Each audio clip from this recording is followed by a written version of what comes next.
Assalamualaikum warahmatullahi wabarakatuh. Halo semuanya. Pada kesempatan kali ini kita akan melanjutkan pembahasan kita mengenai elastisitas. Nah, kita akan membahas macam-macam kurva permintaan atau jenis-jenis elastisitas permintaan. Jadi, elastisitas permintaan nantinya akan dibedakan menjadi 5 yang akan kita jelaskan satu persatu sebagai berikut. Perfectly inelastic demand atau kurva permintaan yang inelastis sempurna. Nah, pada kurva permintaan yang inelastis sempurna ini bentuknya adalah vertikal.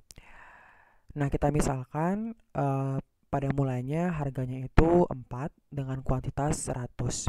Ketika nanti harganya naik sebesar menjadi 5, ternyata kuantitas yang diminta tetap 100. Oleh karena itu, elastisitasnya ataupun koefisien elastisitasnya adalah sama dengan 0.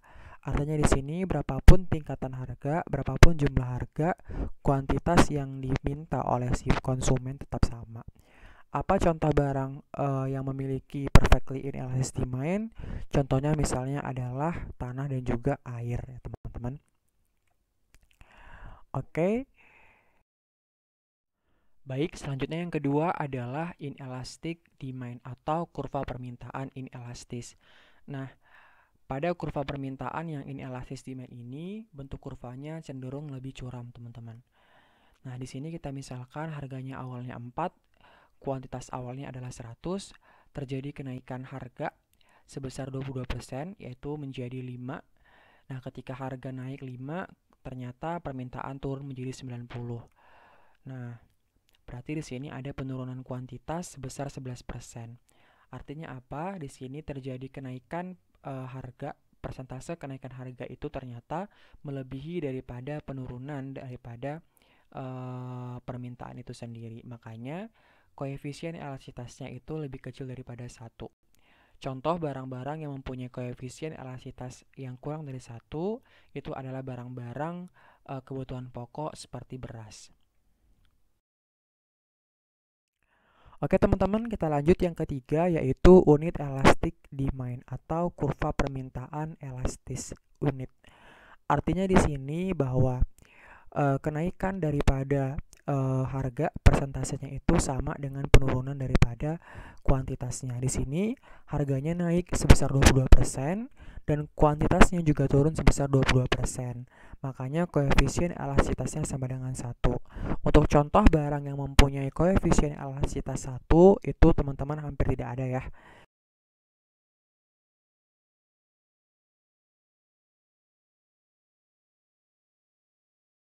Baik, kita lanjut teman-teman. Yang keempat adalah elastic demand, kurva permintaan yang elastis. Nah, pada kurva permintaan yang elastis ini, kurvanya cenderung lebih landai. Kita misalkan harganya awalnya 4, kuantitasnya adalah 100, kemudian harganya naik menjadi 5, yaitu naik 22%. Ternyata kuantitas yang diminta turun sangat drastis, turun sebesar 67%. Artinya di sini apa? Artinya kenaikan harga itu lebih kecil daripada penurunan permintaan, ya kan? Artinya di sini si konsumen, kita sebagai konsumen itu peka terhadap adanya perubahan harga. Makanya koefisien elastisitasnya sama dengan atau lebih dari 1. Seperti itu. Teman-teman, kita lanjut. Yang terakhir adalah perfectly elastic demand atau kurva permintaan yang elastis sempurna. Nah, pada kurva permintaan yang elastis sempurna ini bentuk kurvanya adalah horizontal, teman-teman. Kita lihat di sini harga awalnya adalah 4. Ketika harganya nanti ditetapkan di atas $4, maka kuantitas yang diminta ternyata akan 0. Namun ketika nanti harganya tepat $4, maka konsumen akan membeli atau mengkonsumsi barang pada kuantitas tertentu.